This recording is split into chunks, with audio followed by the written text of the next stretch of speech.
Paz e graça, irmãos e irmãs, amém?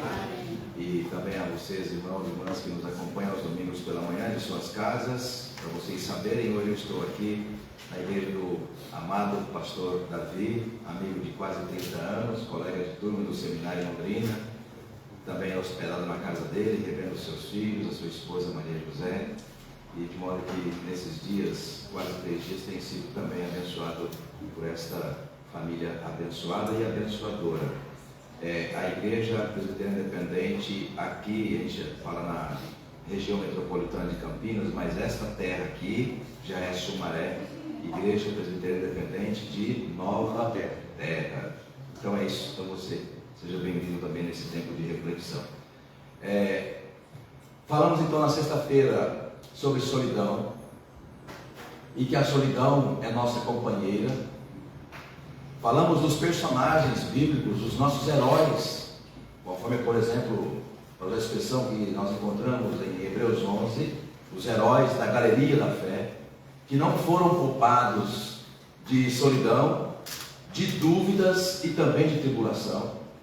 O texto diz, daqueles que foram cerrados ao meio, mortos dentro do templo, perseguidos, e sequer viram o final da esperança que tinham, porque glória maior ainda estava reservada, não a eles, mas a nós que somos testemunhas do que eles viveram pela fé. E eu vou começar nesta manhã, para encerrar o nosso bate-papo de teologia, que teologia é teós, logos, teologia então é falar sobre Deus, conhecer a Deus, pesquisar na Escritura sobre Deus, ter plena convicção espiritual, no caso no coração e também na razão. Aliás, abrindo aqui um parênteses para lembrar o belíssimo profeta Jeremias, que já citamos outras vezes aqui, lá no Jeremias 31, do 31 a 33, quando Deus coloca na boca daquele homem para dizer para todo o seu povo a respeito da esperança judaica do Messias, então dizendo que a nova aliança que Deus estaria realizando através dos seus profetas e depois do seu maior profeta, Messias, sacerdote e rei, que é Jesus, ele diz: a nova aliança que eu firmarei convosco se dará na mente, porque nela eu lhes imprimirei as minhas leis, ou seja, compreender o que é o propósito de Deus, mas não basta apenas compreender, mas também colocarei aonde? No seu coração. Para um psicólogo e um teólogo isso é perfeito, maravilhoso, porque conhece a mente, mas também conhece a importância do sentimento do coração. Eu vou começar citando para você nessa manhã um documento que nós temos numa obra clássica chamada Os Mártires do Coliseu Romano. Nós temos ali muitos documentos ainda do primeiro século do cristianismo. E como vocês sabem, a igreja primitiva foi por 300 anos, é isso mesmo que vocês estão ouvindo, por 300 anos perseguida. A gente chama de a igreja dos escombros, a igreja dos buracos, das casas. Quando você lê a primeira carta, a segunda carta do apóstolo Pedro, você vai ver que eles eram acusados de tiestes, uma expressão grega, tiestes, ou seja, eles eram acusados de comer carne humana, porque quando eles celebravam o pão e o corpo, os que não entendiam aquilo saíam denunciando para as autoridades. Então eles denunciavam as casas dos crentes. Muitas vezes, quando Pedro fala que os crentes estavam sendo expoliados, eles iam, e o método de fazê-los desistir da fé era simplesmente retiravam das casas todos os seus bens. E a gente já fala de pobreza, mas tirava tudo que lhe restava, para dizer: olha, vocês sem nada, vamos ver se vocês ainda continuam a seguir esse Jesus. E eu quero citar só um exemplo de uma palavra, de uma pessoa, um desses nomes perseguidos na igreja primitiva. E esse documento traz o nome de uma senhora chamada Ablandina, que inclusive já conheci pessoas também com o mesmo nome, uma senhora em Cacilândia chamada Dona Blandina. A senhora Dona Blandina estava entre os mártires que foram servidos, literalmente servidos no Coliseu Romano, para servir de show para os pagãos e aquelas pessoas sem coração que estavam ali, que riam e se alegravam com os cristãos que eram jogados no Coliseu, que era um espaço circular, onde tinham ali a luta dos gladiadores, e para fazer pão e circo para aquele povo, o imperador levava os cristãos, centenas, e colocavam então no Coliseu Romano, para os leões simplesmente devorarem, né, aquelas pessoas. E a dona Blandina foi utilizado outro método com ela e com outros também. Mas vocês sabem que o verão na Itália, inclusive tem uma família da minha igreja que recentemente estava no verão na Itália e falou: pastor, é esquisito, porque a gente pensa Europa, a gente pensa baixíssima temperatura, mas também tem verão. E ali por volta de junho, julho, né, um calor absurdamente grande. Parecia que você estava assim, né, em 50 graus. Ele vai narrando recentemente quando estava em Roma, onde está o Coliseu Romano. E por volta das 3 horas da tarde, um dos métodos de execução dos crentes, pastor, era colocar uma cadeira feita de ferro fundido, e colocava no Coliseu durante o dia todo. Quando chegava às 3 horas da tarde, aquele ferro que captava a temperatura do sol estava assim, em brasas. E nesse documento, o Coliseu Romano, os mártires do Coliseu Romano, narra que tiraram a roupa da dona Blandina, uma senhora de idade avançada, e a levaram nua para o Coliseu, naquele espaço, e a colocaram sentada e amarrada naquela cadeira. Em questão de alguns minutos, o seu corpo começa a se decompor. Não sei se houve ali uma hipérbole, ou seja, aumento de quem narrou o episódio, mas assim, como não foi a única, foram muitas pessoas que foram mortas desse jeito, diz que se sentia cheiro de carne, né? Tipo, carne sendo queimada no espaço que estavam ali. E o detalhe dessa questão, desse depoimento, que enquanto as pessoas estavam aguardando, os crentes aguardando serem colocadas, sabendo que teriam o mesmo fim, pastor, eles simplesmente cantavam e glorificavam o nome do Senhor. Então, irmãos, eu me emociono também falando desse texto, porque só mesmo um coração aquecido, com plena convicção de quem é o Senhor na sua vida, é que você será capaz de enfrentar qualquer tipo de tribulação. Porque na covardia humana, nós rompemos laços familiares, laços financeiros. Na covardia humana, nós somos capazes de fazer coisas mais absurdas que a gente pode imaginar, quando porventura de modo selvagem, quase que animal, desculpa a expressão, nós começamos a sofrer algum tipo de perda. Nós nos desconhecemos quando nós estamos diante do perigo de morte, da humilhação, da dor, quando alguém nos diminui. E quando nós estamos vivendo experiências assim, irmãos e irmãs, é que a gente vai perceber, Diego, falávamos ontem sobre isso, que esse mérito de permanecer na fé absolutamente não é nosso.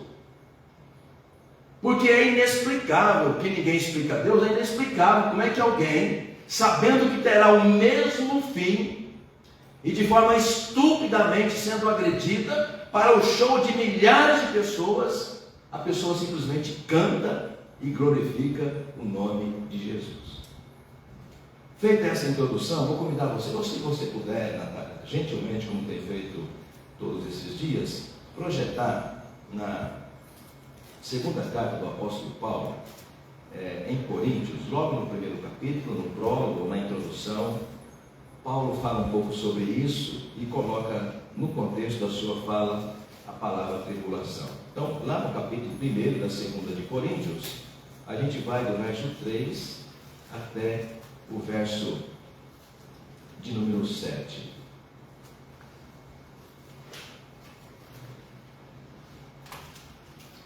Na verdade, já, como a palavra é linda, que vimos há pouco do texto de Isaías 40, vamos seguir até o verso 11. Eu vou ler, a igreja acompanha, aqueles que de casa também nos acompanham. 2 de Coríntios, capítulo 1, verso 3 até o verso 11, diz assim a belíssima carta do apóstolo quando fala desse tema. Bendito seja o Deus e Pai de nosso Senhor Jesus Cristo, o Pai de misericórdias e Deus de toda consolação.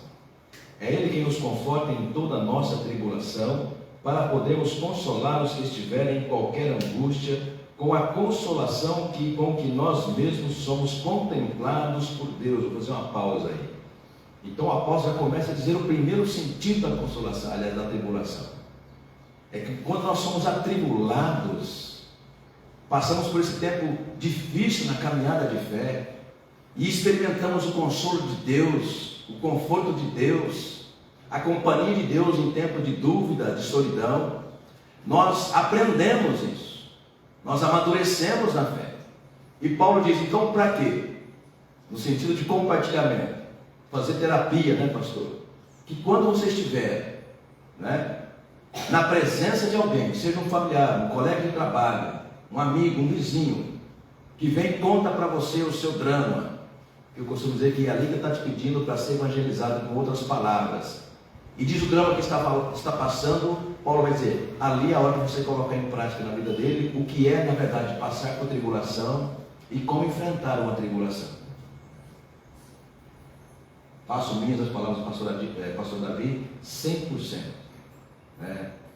Já experimentamos a psicologia, já experimentamos a arte, já experimentamos a música, já experimentamos o jogo de azar, já experimentamos o poder, como dizia João Calvino, o reformador João Calvino, que Deus plantou na medula humana a semente da religião, e não adianta ele querer fugir da presença de Deus, e muitos tentam, Jefferson, muitos tentam, e acham que vão encontrar consolo para a alma atribulada, no jogo, no poder, no sexo, no azar, no jogo de azar, na compra, no consumismo, e ele vai buscando. Então Calvino dizia que nesse coração atribulado, angustiado, é uma fábrica de ídolos, porque ele busca em coisas e lugares um conforto para a alma, para tampar o buraco da sua alma, da sua psique. E ele diz que o buraco da alma só pode ser preenchido com a grandeza de Deus. Amém? Amém. Então, quando nós passamos por tribulação e as superamos pela graça e misericórdia e ação do Espírito Santo, nós aprendemos como enfrentar a tribulação. E quando nós aprendemos, temos experiência. Então, para quê? Para consolar, como Paulo vai dizer, porventura aqueles que estiverem passando na mesma situação, você vai dizer, vem cá, abraça, ora, vem cá, vou te ensinar como é que passa por um tempo de tribulação. Não é lindo? É isso que falou o apóstolo Paulo. Verso 5, ora, foi o próprio Deus, não é, virou demais a parte. Verso 5, porque assim como os sofrimentos de Cristo se manifestam em grande medida a nosso favor, assim também a nossa consolação transborda por meio de Cristo. Mas se somos atribulados, é para o vosso conforto e salvação. Se somos confortados, é também para o vosso conforto, o qual se torna eficaz, suportando vós com paciência os mesmos sofrimentos que nós também padecemos. Eu fico pensando, não vou de novo aqui, estou ficando velho, pastor Davi, porque a gente começa a contar história, é sinal de que está ficando velho. Ou, pelo menos, tem muita história acumulada, e para ter muita história acumulada, já precisa ter idade também um pouco acumulada. Quando Simonton está no seu diário de bordo, de 1857 até 1962, na Baía da Guanabara, quando nasce a primeira igreja presbiteriana do Brasil. E ele trabalhava ali na Bahia, com poucas palavras que falava em português, e contratava algumas pessoas para servirem ali de remadores. Sim, a semelhança de Manaus, trabalhava com comunidades ribeirinhas na Baía da Guanabara. E há uma preciosidade no seu diário de bordo, registrado assim, que depois que ele discipulou as 5 primeiras ovelhas, que seriam as ovelhas batizadas no Brasil, ele discipulou essas 5 pessoas, depois de um tempo, e escreveu assim no seu diário: esses 5 irmãos já estão preparados para sofrer por Cristo Jesus. É assim, irmãos e irmãs, que nasce o presbiterianismo brasileiro. Por que o senhor está falando isso, pastor? Porque num tempo onde nós não estamos dispostos a sofrer absolutamente nada por Cristo, porque nós é que somos senhores, nós é que queremos tudo de bom e do melhor, não faz sentido a palavra do apóstolo Paulo para nós. Nos alegrar quando estamos passando por sofrimento. Nos sentir privilegiados por sofrer por Cristo Jesus. Porque é assim que imitamos o Senhor. Percebe? num tempo onde nós não temos mais maturidade bíblica, onde quem nos dirige muitas vezes como pastores e líderes espirituais, nos passam exatamente essa sensação de, desculpa a expressão, aos meninos e às meninas, né? De meninice na fé, que a qualquer sinal de qualquer tipo de perda, eu já mudo de fé, mudo de lugar. Como entender então um depoimento do livro que há pouco citei, de pessoas, centenas de milhares de pessoas sendo trucidadas para o show de outras milhares, pessoas louvando o nome do Senhor, enquanto aguardavam a morte. Então é disso que fala o apóstolo Paulo, verso 7. A nossa esperança a respeito de vós está firme, sabendo que como sois participantes dos sofrimentos, assim o sereis da consolação. Igreja, e nem sempre a consolação se dará nesta vida. Hebreus 11 é prova disso. Morreram sem antes ver o quê? O cumprimento das promessas, porque coisa maior ainda estava reservada. Como maior se eles não viram essa coisa chegar, que era o cumprimento da promessa? Estava reservada a nós. Não por outra razão escreveu Paulo que a nossa pátria é a pátria celestial. Escreveu Pedro que nós somos forasteiros do mundo, estamos aqui de passagem. Percebe? É disso que Paulo está falando, sobre o que é tribulação, sobre o que é sofrer por Cristo. Verso 8. Porque não queremos, irmãos, que ignoreis, ou seja, não adianta dizer que você não vai passar por tribulação, porque você vai. Eu costumo brincar falando sério, aos 19 anos de idade, quando eu me converti, sim, porque apesar de nascer na igreja, como vocês já ouviram a minha história, né, ser filho de crente não é garantia de que é crente, mas fé que tem a sua mãe, ou seu pai, ou seu avô, pastor, não importa, né? A fé que ele tem não será suficiente para te garantir também na vida celestial. O encontro é pessoal com Cristo. Então esse encontro na minha vida aconteceu aos 19 anos, era num acampamento de carnaval lá em Chapada do Sul. Não sei se você já andou com aquelas bandas, na fazenda do seu Hilário, presbítero Hilário. E aí, na quarta-feira de cinzas, voltamos para Cacilândia. Meio-dia fui para o meu trabalho, trabalhei o resto do dia. No final do dia, meu presente de conversão. O patrão me chamou e falou assim: você está despedido por várias razões. Então, meu presente de conversão foi a minha demissão. Imagina, 19 anos, mas e agora, Senhor? Né? Então, imagina se a gente tivesse esse tipo de experiência de que o crente não pode ser contrariado, que o crente é sempre vitorioso. Essas palavras feitas que esses coaches, esses líderes do nosso tempo, né, já decoraram e falam tão bem, de forma macia, suave, bonita, e você se encanta com isso quando vem o primeiro sofrimento, a primeira tribulação da sua vida, que você está há 1 ano, 2, 3 anos orando, e aquela tribulação não vai embora, e aí a questão é: e agora? O Senhor está ou não com você? Você é ou não uma nova criatura? Você se convenceu ou não de que a glória que você vai receber não é nesta terra, mas é a glória celestial? E aí, Diego, você entende, como dito ontem, o que é perseverar na fé. Não depende de você. Não depende de você. Chorando, entristecido, com lágrimas, você simplesmente não consegue abandonar a Deus, porque Ele te fez uma nova criatura. Amém? Amém. A tribulação, irmãos, sim, você viveu para ouvir isso de um pastor. A tribulação é um presente de Deus para nós. Ele nos coloca no nosso devido lugar, na condição de servo. Se é servo, não é grande. Se é grande, não serve. Fim de semana, eu ganhei meu fim de semana só tendo aprendido essa frase. Verso 9.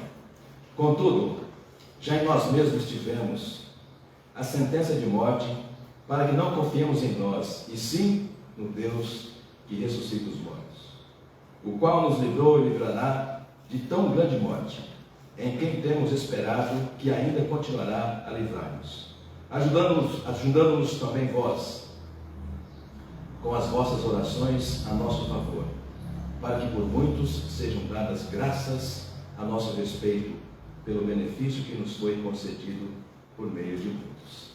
Até aí, queridos. Nádia, vamos passar agora para este arquivo que está aí e vamos dando o final, apontando para o final dos nossos encontros. Aqui eu vou falar um pouquinho sobre, na perspectiva teológica, pastoral, sobre a tribulação de que fala o apóstolo, o grande teólogo Calvarte. Olha só, nesses tempos de glamour evangélico, e aí você vai entender que o senhor chama de glamour evangélico, é esse espaço que é gostoso ser evangélico, é sempre maravilhoso, você vai e recebe aquela energia do sentimento, né, e te renova as forças, é muito louvor, a palavra, né, assim, sempre na direção que você espera, não te desafia a entender e compreender o sofrimento. Então o glamour evangélico é aquela ideia de que tudo dá certo, que Deus é maravilhoso, e é mesmo, mas Deus é maravilhoso até quando nós estamos passando por sofrimento, tribulação, mas isso eles não nos avisam, porque senão você assusta, e para enfrentar esse momento precisa de maturidade espiritual. Então esse glamour evangélico não sabe o que é tribulação. E Barth há 50 anos falava desse tema. Então olha só, nesses tempos de glamour evangélico brasileiro, o terceiro período que fala Calvarte tende a passar despercebido em meio ao nosso sucesso gospel. Gente, você entra no YouTube, você tem canções evangélicas com bilhões de visualizações. E isso vai gerando também expectativas. Muitas pessoas que querem viver comercial e financeiramente deste glamour. A cada hora surge um novo ministro de louvor, um novo pastor de música, uma nova pastora, e recentemente apóstolos. Então é um glamour evangélico. Eu sou do tempo que, quando se falasse de evangélico na mídia, era para descer a lenha. Hoje é o que? É um status quo. Artistas, estrelas. Então é um glamour evangélico. E muitos querem, até porque da Ibope, muitos cantores, compositores fracassados viram no movimento gospel, pastor, e o senhor sabe disso, e você também, porque é da música, um espaço de, o quê? Ressignificação do seu insucesso no mundo lá fora. E tudo isso acontece. Daí cai a qualidade das composições. E há pouco nós falávamos sobre isso no café. E eu falei para ele, olha, aquele projeto Sola, Colossenses 1, gente, que coisa extraordinária é aquilo. Calvino já dizia que a melhor composição musical é o Salmo. E depois chama então que os mestres da música para musicar o Salmo. Aí nasce o Saltério de Genebra. O nosso melhor instrumento para louvar a Deus, mas aí Calvino foi um tanto radical, é a voz. E com isso, o que ele fez? Ele tirou todos os instrumentos que tinham, órgão, órgão de tubo, vamos imaginar, tira tudo. E o povo então, aí nasce meio que um estilo de um canto gregoriano, que é lindo também, com aquelas acústicas maravilhosas que tinha. O povo cantava apenas com a voz, era um grande coro. Então era lindo para aquele tempo. E hoje nós usamos toda a tecnologia que eu chamo de high-tech, tudo que tem aí da tecnologia, trazemos para dar aquele espaço de boom, e não preparamos o nosso povo para enfrentar aquilo que é a natureza básica da nossa fé, como lidar com a tribulação. Então ele vai dizer que nesse tempo, no sucesso gospel, que fabrica em série infinita o modus operandi, ou seja, é aquele mesmo jeito de fazer. O pastor aqui, Jefferson, não aqui, aqui eu vou dizer, o pastor aqui fracassado, vendo os membros da igreja dele indo embora para outro, que lá agora que é o ó, começa a ir para lá, e o que ele faz? Eu vou fazer a mesma coisa, e começa a trazer para cá, e ele acha que a forma de trazer gente para a sua igreja é chamar o quê? Os técnicos, os novos ministros da música. Ele vai trazendo um monte de coisa, é coisa na rede social, é na mídia. Ora pois, E onde está a oração? Senhor, tu me chamaste para esse ministério, esse povo é teu, não é meu. Lembramos de Moisés, o grande Moisés, quando o povo está pecando, ele faz o que? Senhor, esse povo é teu, não é meu. Percebe? E aí vem, passando esse momento, onde esse glamour evangélico diz: qual é o modelo, Lucas, de ser pastor? Qual é o modelo de plantar igreja? Qual é o modelo de ser ministro de louvor? Qual é o modelo de ser o quê? Aí tem especialista em tudo que é tipo de necessidade que cria na igreja.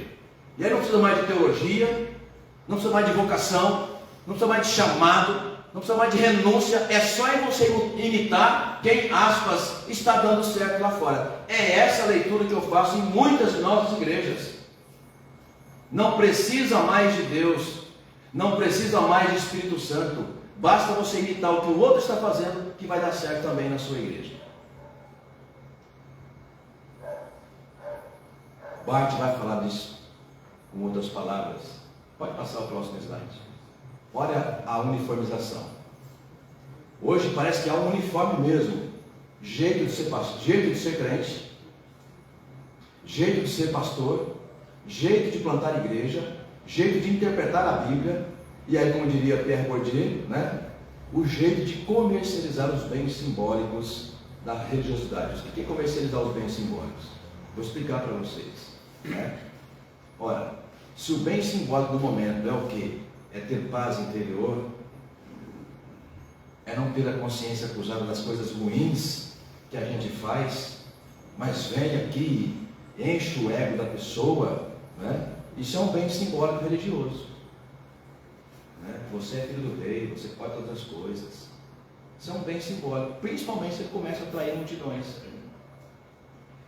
E aí eu não sou mais pastor quando eu faço isso. Eu sou um charlatão.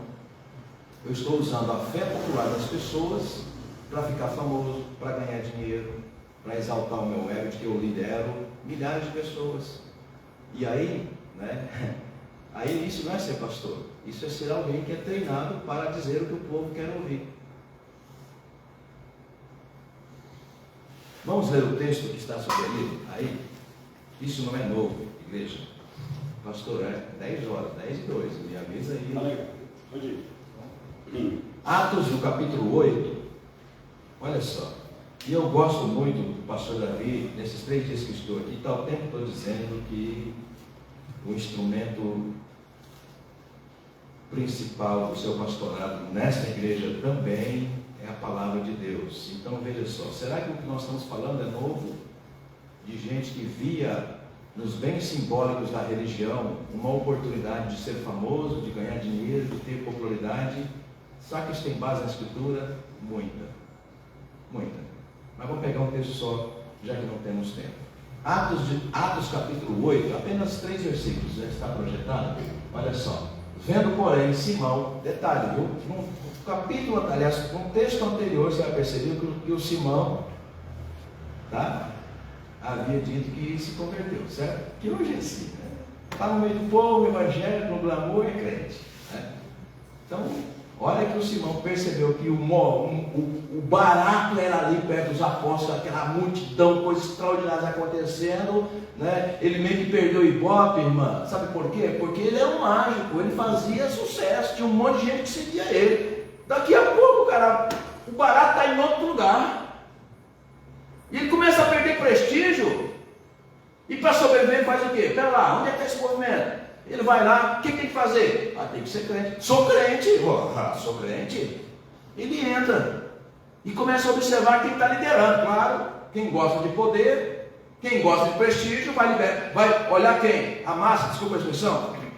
Né? Abrir um parênteses aqui. Eu tenho um sermão de uns tempos atrás e o título era, né? O poder extraordinário dos anônimos. O poder da oração dos anônimos. O poder da oração dos anônimos. Ou seja, quem você nem imagina que está na igreja, que ora todo santo dia pela sua vida. E ele não faz questão alguma de aparecer. No entanto, cuidado com aquele que vem, pastor, eu estou orando por si. Claro, obrigado. Mas não precisa nem falar, ora, né? Então veja, a hora que o Simão chega, ele vai aonde? Você acha que ele vai naquele povão que está querendo a mesma coisa que ele? Não, ele vai lá na liderança. O que esse cara está fazendo? Deixa eu observar. Tá, pronto, já aprendi ali, aí viu um modus operandi. É só aprender para repetir. Eu pego aqui e vou fazer lá. Tem base bíblica ou não? Olha só o que esse cara faz. Vendo, porém, Simão que, pelo fato de imporem os apóstolos as mãos, era concedido o Espírito Santo, ou seja, que é o ó, né? É o poder de fazer, é a unção, é o trejeito, é tudo aquilo que é, né? Já que Deus não pode ser visto nem tocado, é o Espírito que sopra onde quer, que vem e desaparece, a gente não sabe de onde vem nem para onde vai, né? Então é fácil, inclusive é um espaço aberto para os enganadores. Porque até você descobrir que quem está falando em nome de Deus não tem nada a ver com Deus, o estrago está feito. Irmãs falavam sobre isso ontem. Até você descobrir que quem está falando em nome de Deus e fazendo em nome de Deus não tem nada a ver com Deus, o estrago está feito. E é por isso que muitos se escandalizam com a igreja evangélica, com pastores, porque achavam que falavam e faziam em nome de Deus, e mais tarde descobriram que falavam na verdade em nome do Deus que está no seu próprio ventre. Filipenses 3, 17 e seguintes.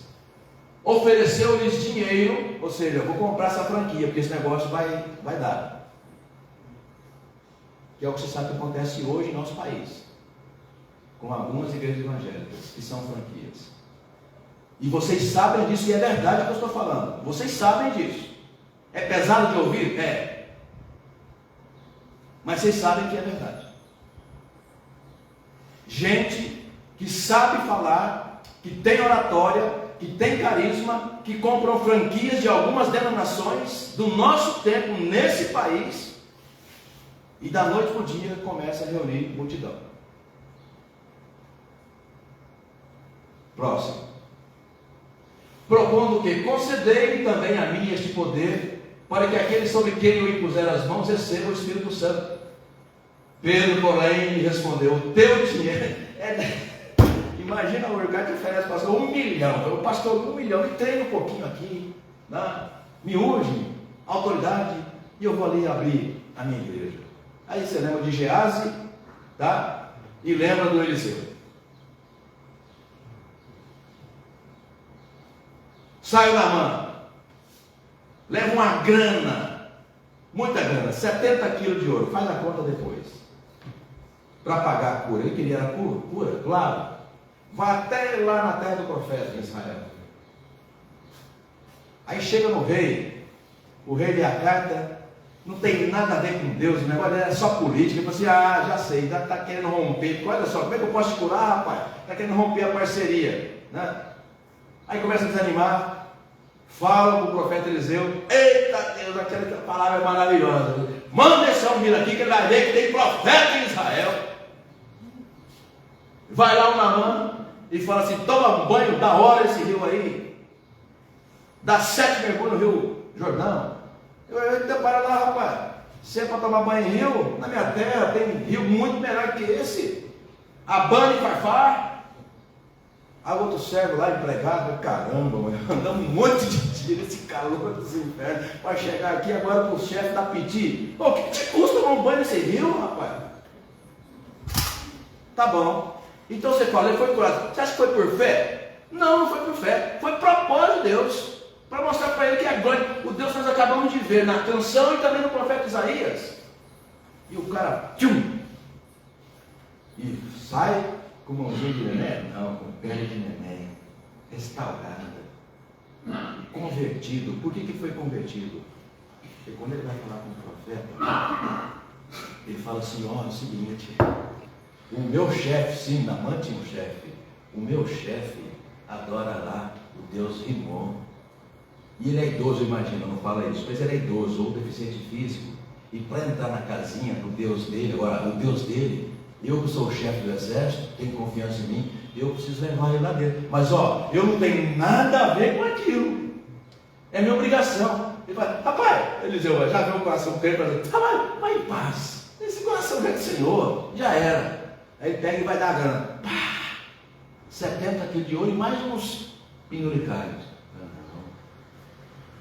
Não é para isso. Não é para isso.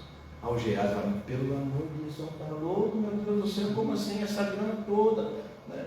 Não pode. Não. O profeta vai lá para dentro, a comitiva vai embora, daqui a pouco o Geás montou o carro. Não, é dinheiro demais, gente. Bom, o resto da história você sabe. Né? É o que o Simão está tentando fazer muito tempo depois. E é o que muitos estão fazendo, inclusive muito tempo depois de Simão, em nosso tempo. Propõe dinheiro. Ó, vem cá. Põe a mão na minha cabeça. Nenhum já posso. Vamos atrair. Quem que o povo quer ouvir para a gente trazer esse povo para cá? Eu pergunto para você, responda para si mesmo. O que tem de Deus nisso? O que tem de palavra de Deus nisso? O quanto esse povo está disposto a sofrer por Cristo? Sim, sofrer por Cristo. Né? O próximo texto está na sequência, Atos 18, verso 26.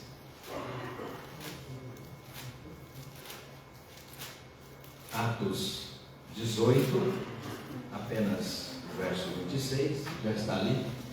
Ele, pois, começou a falar ousadamente na sinagoga, ouvindo, porém, Priscila e Áquila, tomaram-no consigo, e com mais exatidão, gosto muito dessa expressão que está bem ali, com mais exatidão, lhes puseram o caminho de Deus. Então, o pastor Davi, pastor de vocês, preocupado com o conteúdo da mensagem bíblica, na ministração do louvor, com coração de pastor, compromisso com a palavra de Deus, com a sua vocação, ele faz o quê? Chama os seus ministros de louvor, chama os seus diáconos, diaconisas, chama os seus presbíteros e presbíteras, treinam-lhe, mostra o caminho, prepara, ensina, porque vê neles vocação, vê neles compromisso, aproveita o dom que está neles. No caso de Apolo, era carismático, falava bem, as pessoas colavam fácil nele, só que faltava o quê? Teologia, faltava a Bíblia. E Priscila e Áquila, vendo aquele dom nele, faz o quê? Vem cá, garoto, vem cá. E ele foi humilde, irmãos, para entender isso. E aí chamam do lado, treinam, aproveitam o dom que está nele, que é o carisma, né? E continua servindo. Continuar servindo.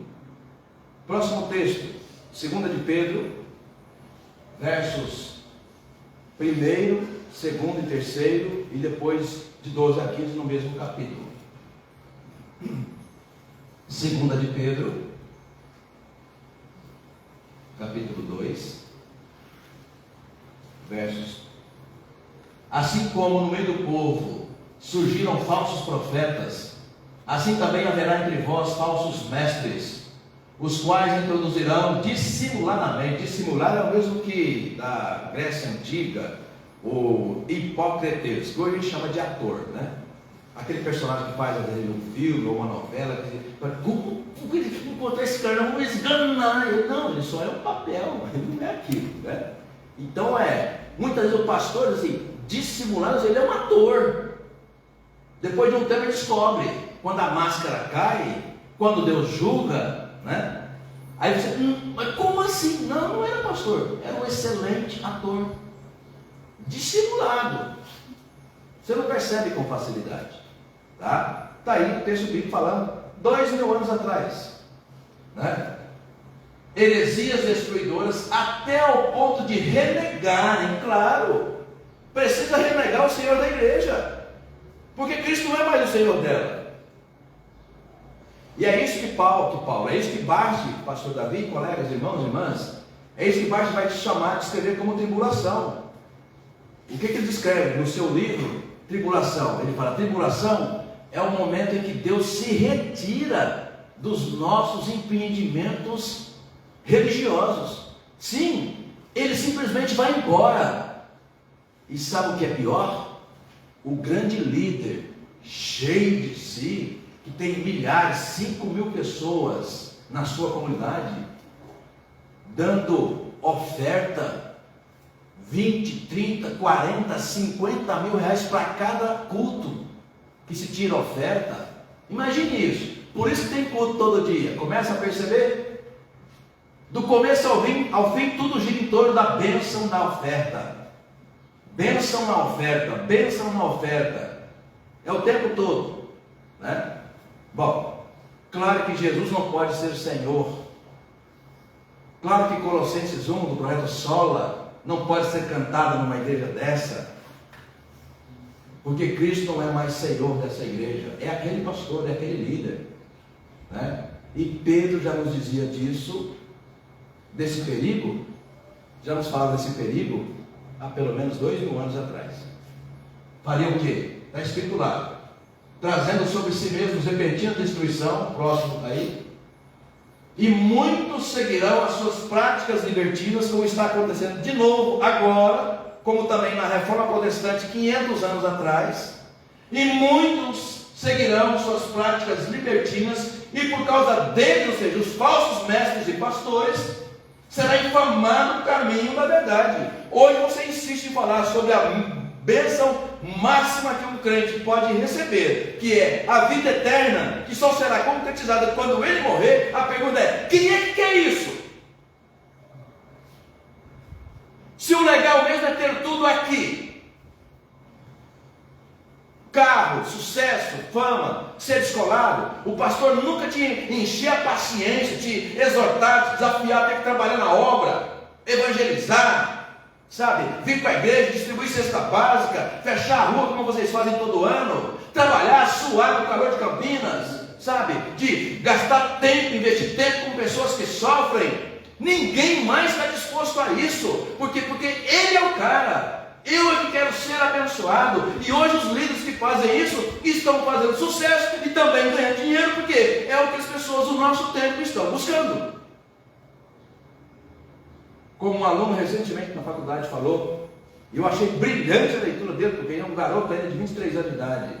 Ele falou: pastor, é o seguinte, nessa loucura que é a vida do século 21, todo mundo correndo atrás dos seus BO, pagar boleto, resolver problema, domingo ele vai para a igreja, ele não quer ser exortado, ele não quer ser desafiado a trabalhar, não, ele quer uma palavra, ele quer paz, ele quer tranquilidade.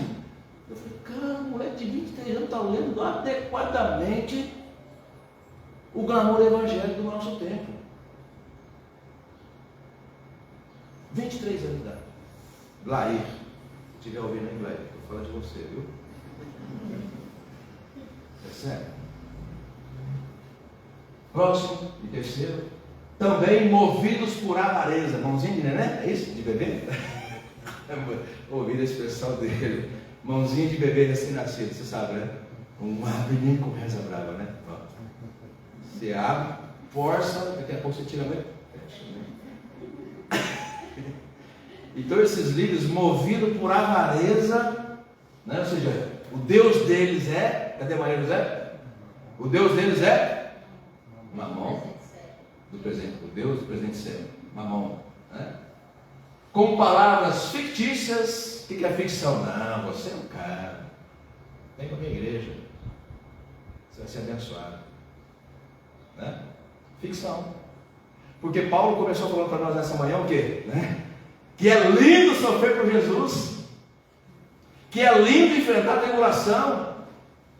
Por isso que esse povo não prega a Bíblia. Mas se pregar, o povo não vai para a igreja. Vai ser como a gente aqui, 30, 40 pessoas, que o pastor Davi desafia: vamos para lá, vamos, terça e quinta, projeto. Quantas crianças? 50, 60, 70 crianças, mudando a realidade. Está aqui o presbítero da igreja, é isso, Diego? Presbítero da igreja, fruto desse projeto. Quantos anos investidos para formar um homem desse? Tá certo? Mas não, o que as pessoas querem? A liderança quer show, quer impressionar, comunidades lotadas. Hoje, sinal de pastor abençoado é pastor que anda com um carro importado blindado. Vocês têm noção, irmãos, comparar esses pastores de hoje com a dona Blandina. Você sabe quem é a dona Blandina? Você se lembra? Então não vou explicar mais. Como é que você compara pastor que anda num carro importado, blindado, com a dona Blandina? Percebe? Como é que você faz a interpretação? Né? Para eles o juízo lavrado a longo tempo não tarda, e a sua destruição não dorme. Agora lá para o 12, Natália, por favor. Verso 12. Esses, todavia, como brutos e irracionais, e para quem é professor, é duro esse discurso de Pedro. Brutos e irracionais, naturalmente feitos para presa e destruição, falando mal daquilo que são ignorantes, não sabem discernir lé com cré, não tem nenhuma habilidade, nem sequer creem na palavra. O cara lê um versículo para dizer que está pregando, ele lê um versículo, ele guarda ali. E irmãos, como é que é os 3 pontos do sermão? Né? Leu o texto, abandonou o texto, nunca mais voltou para o texto. Leu o texto, abandonou o texto, nunca mais voltou para o texto.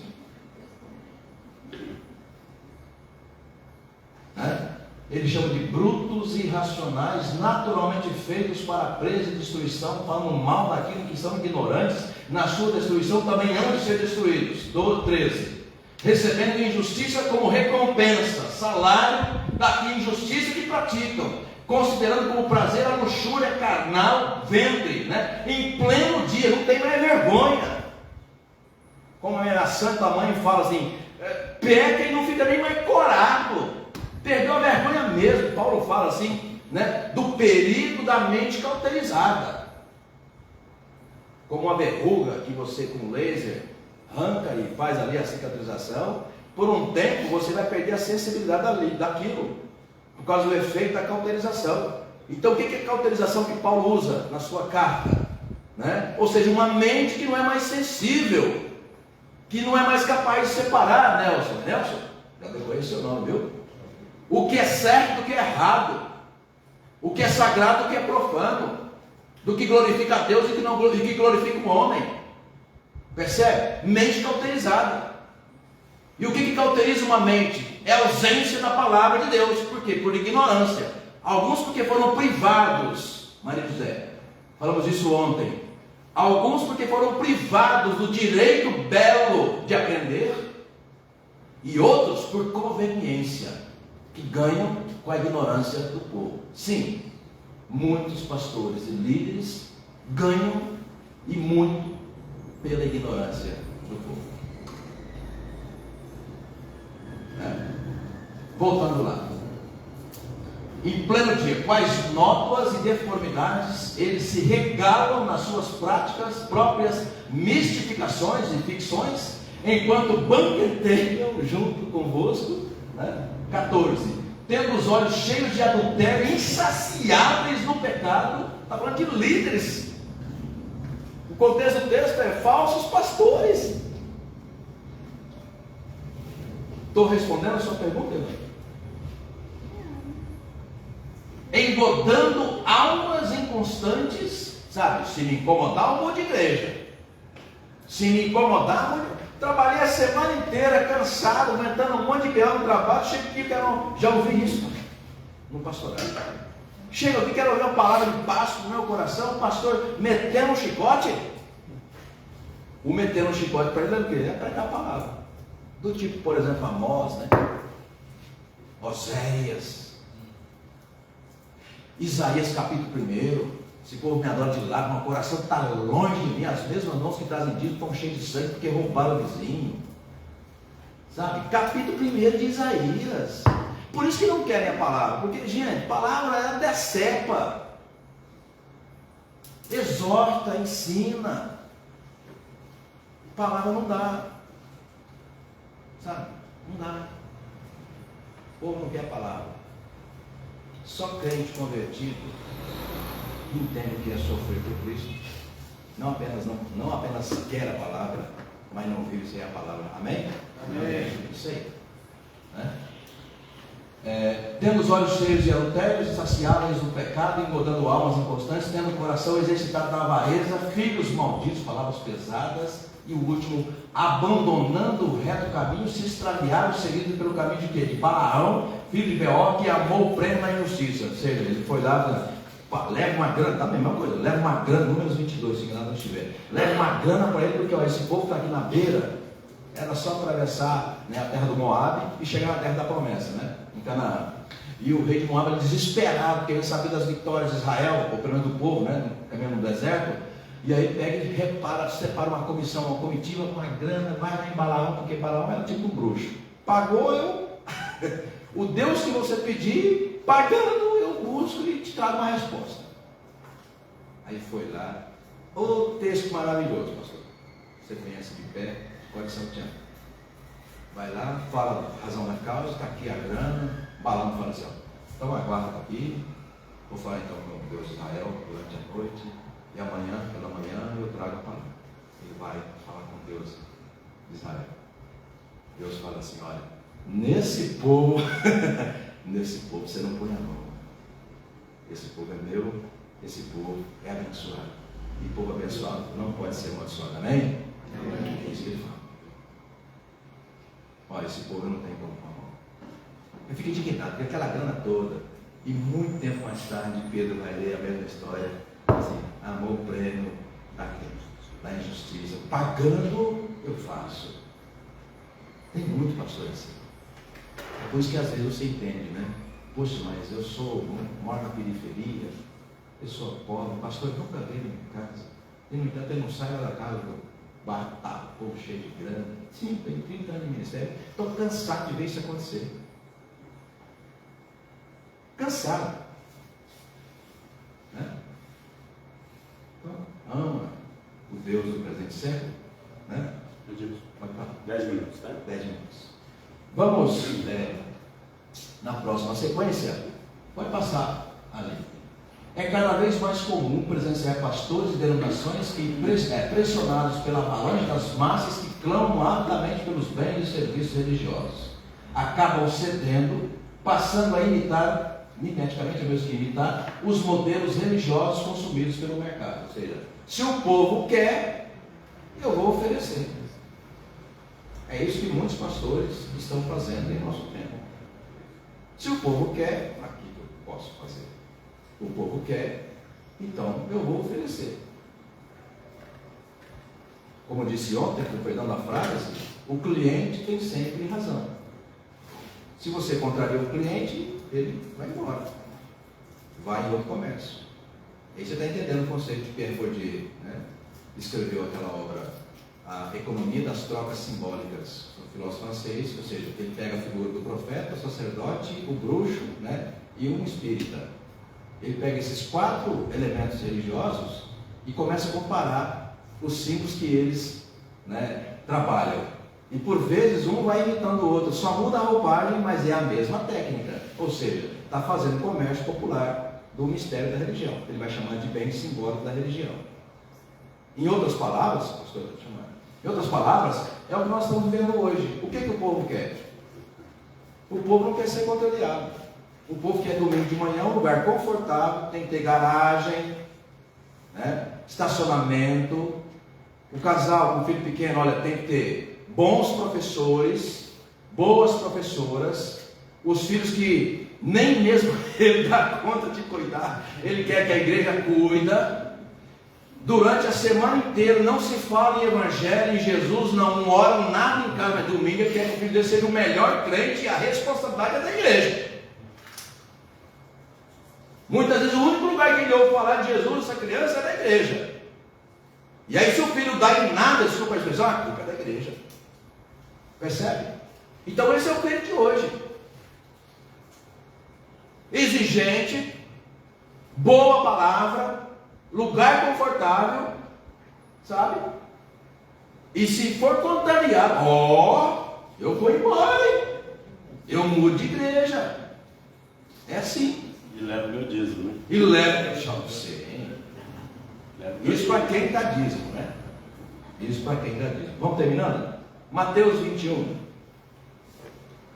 pouco mais, ou um pouco atrás, né? Um pouco mais anterior, agora nos evangelhos. Vai ser projetado lá. Mateus 21, verso 8. A partir do verso 8, ali. E a maior parte da multidão estendeu suas vestes, falei desse texto ontem, pelo caminho, Jesus entrando em Jerusalém. Né? A entrada triunfal, aparece o título lá no seu texto. Né? Entrando em Jerusalém. Né? O povo estendeu as suas vestes pelo caminho, outros cortavam ramos de árvores, espalhando-os pela estrada.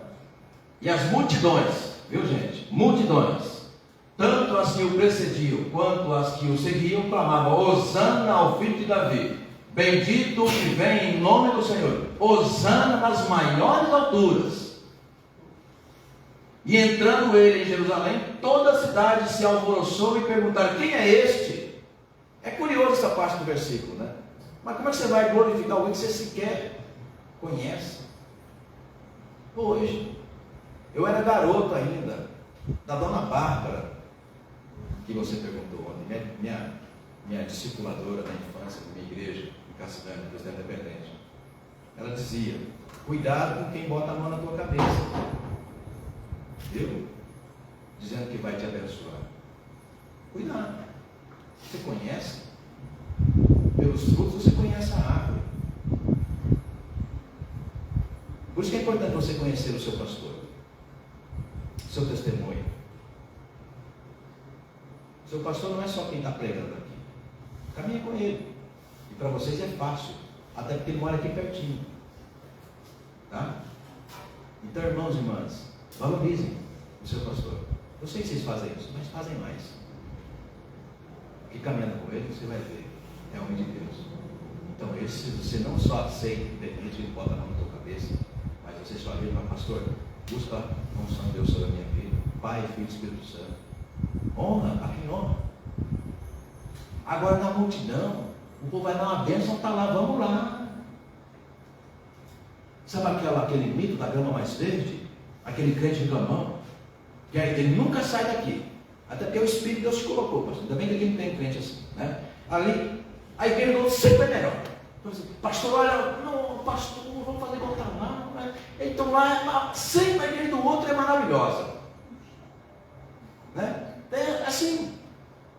Gente, meu Pai do céu, você conhece o seu pastor, você caminha com ele, 30 anos no ministério, já passou por outros lugares, onde passou foi bênção. Né? E no entanto, não, lá é que você nem sabe quem é o abençoado, se é que é abençoado que está lá. Só porque tem uma multidão, não, se tem uma multidão, então vai pelo pragmatismo, né? Se tem uma multidão, ou quando é rico, né? Bom, se é rico, você nem perguntou a origem da riqueza. Mas se é rico, percebe a nossa fragilidade na interpretação? Vamos terminando? E as multidões clamavam: este é o profeta Jesus de Nazaré da Galileia. Tendo Jesus entrado no templo, expulsou todos que ali vendiam e compravam. Comércio dos bens simbólicos da fé. É disso que nós estamos falando. Também derribou as mesas dos cambistas e as cadeiras dos que vendiam pombas. E disse-lhes: está escrito, vai citar a escritura do Antigo Testamento: a minha casa será chamada casa de oração, vós porém a transformais em covil de salteadores. Vieram a ele no templo cegos e coxos, e ele os curou. Mas vendo os principais, ou seja, no topo, quem briga e luta ávida e cegamente pelo poder, quando chegaram, fizeram o que com Jesus? Sim, com Messias. Mas vendo os principais sacerdotes e os escribas, as maravilhas que Jesus fazia, e os meninos clamando: Hosana ao filho de Davi, indignaram-se e perguntaram-lhe: ouves o que estes estão dizendo? Respondeu-lhes Jesus: sim, nunca lestes? Da boca de pequeninos e crianças de peito tiraste perfeito louvor? E deixando, saiu da cidade para Betânia, onde pernoitou. Tem mais? Deixa eu ver até onde é. Não, já passou. Tem. É o suficiente. Tá? Agora para Gálatas, capítulo 2, versos 11 a 16. Aqui eu termino sobre tribulação, que fala Calvário, dizendo que a tribulação, a importância da gente perceber se Deus está ou não conosco. Porque a tendência, gente, já terminando, o último texto que a gente vai ler, Gálatas, diante do nosso sucesso, da glória que infla o nosso peito, A nossa tendência é perceber que tribulação não é algo de Deus. Você é o cara, você pode todas as coisas. E aí parte disso, cuidado, perigo, viu? Cuidado. Pode ser que você não tenha percebido, mas Deus já foi embora do seu empreendimento religioso há muitos anos e você nem percebeu. Porque você é o Deus do seu negócio religioso. Você é que fez acontecer. Ele fala que esse é o terceiro perigo que um pastor ou um teólogo tem de enfrentar.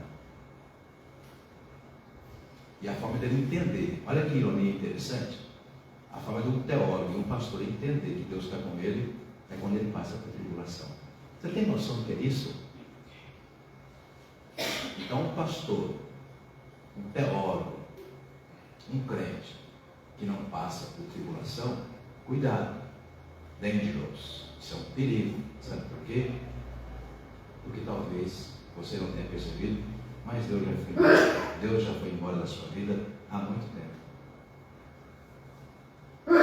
Então por isso a gente compreende, passar por tribulação, reconhecer o lugar onde a gente está, gritar, clamar por Deus, socorro, como tantos personagens fizeram, incluindo o próprio Jesus, é um sinal de que a tribulação nos faz pensar, sim, nós dependemos absolutamente do Senhor.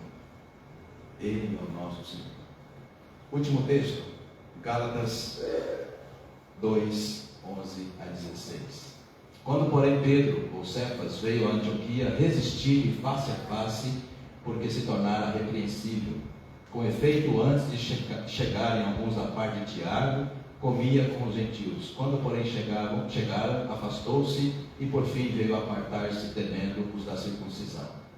E também os demais judeus dissimularam com ele, a ponto de o próprio Barnabé ter se deixado levar pela dissimulação deles. Quando, porém, vi que não procediam corretamente segundo a verdade do Evangelho, disse a Cefas, na presença de todos: se sendo tu judeu, vives como gentio e não como judeu, por que obrigas os gentios a viverem como judeus?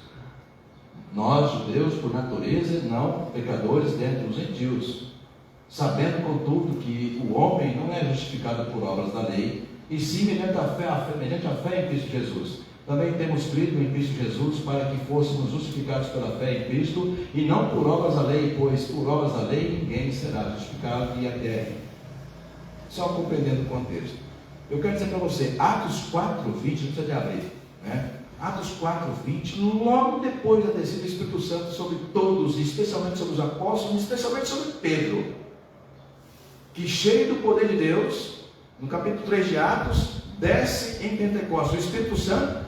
A primeira pregação, cheia do Espírito de Deus, ele prega 3.000 convertidos, e no capítulo 4, preso, açoitado e soltos na condição de não mais pregar sobre o Evangelho, ou pregar o Evangelho.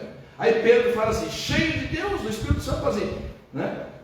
Como é que poderemos deixar de falar aquilo que vimos e ouvimos? Não, essa condição nós não aceitamos. Nós não deixaremos de falar de Cristo Jesus, o nosso Senhor. Ok? Ok. Então, irmãos e irmãs, é importante que a gente reconheça que o perigo da solidão, da dúvida e da tribulação vai nos acompanhar até o final da nossa vida. Tanto é que esse mesmo Pedro que prega com tanta unção no capítulo 3 e depois no capítulo 4 de Atos, mais tarde, despercebido os perigos da nossa inconstância, foi duramente exortado por Paulo, porque já estava agindo politicamente. Quando convém, vem para cá, quando convém, vem para cá. E Paulo, que era chato, a gente imagina, né? Solitário. Por quê solitário? Eu não quero ficar perto desse cara. Pô, você dá uma pisadinha de fora na bola, ele já vem e mete a palavra. É duro, né? Paulo chegou, resistir de face a face, tenta imaginar, dedo em riste. Já pensou que situação? Ele fala, resistir de face a face. Ô Paulo, pera lá, irmão. Você está entrando nessa de comercializar os bens da fé? Você sabe que essas práticas judaicas não justificam o crente. Você sabe que não há necessidade de fazer um gentio que não era judeu ser circuncidado para seguir Jesus. Olha, pastor Davi, o grande Pedro, Portanto, irmãos e irmãs, é até o último dia da nossa caminhada estar atento aos 3 perigos de que fala a parte e que fala a palavra de Deus. Solidão, o que é solidão? Quando você ousa falar, eu vou andar na palavra. E quem não quiser andar na palavra, então não vou com você. Ah, mas eu vou ficar sozinho, então eu vou ficar com eles. Aí você deixa a palavra. Não. Siga a palavra. Acompanhado de apenas 3 pessoas, se assim for: Pai, Filho e Espírito Santo. Dúvida é um bom sinal, porque na dúvida você fala assim, é só o Senhor que há de esclarecer. E na tribulação, glória a Deus, porque na tribulação você lembra, sim, tem que depender do Senhor. E quando você lembra na tribulação que depende do Senhor, você percebe que o Senhor não foi embora da sua vida, nem tampouco do seu ministério. Amém? Amém. Deus abençoe, pastor.